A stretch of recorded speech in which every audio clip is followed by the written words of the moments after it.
Alright, let's try that again.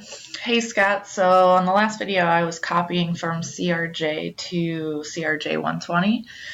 This time we're going to pull from CRJ120 into CRJ402.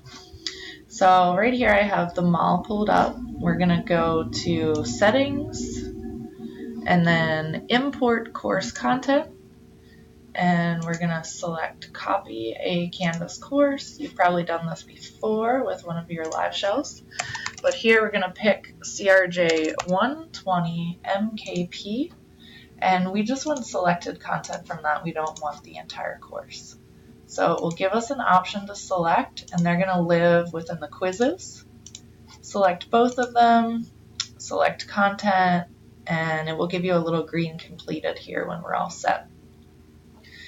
So let's have that load up. In the meantime, we're going to go to Home, and right in the specific modules, we will go to Week 1, and we're going to be adding a quiz, and you'll see them pop up right here. So if they didn't ingest, it would only give you the quizzes that exist in the course or the new quiz option. So right here, we're going to add the pre, and it will publish automatically.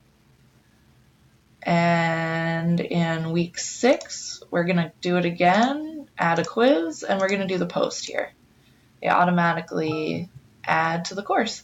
So if you want to go in and drag and drop them, I'm not sure if you want them before the discussion or at the end of the assignment, feel free to go ahead and circle back anytime with questions. Thank you.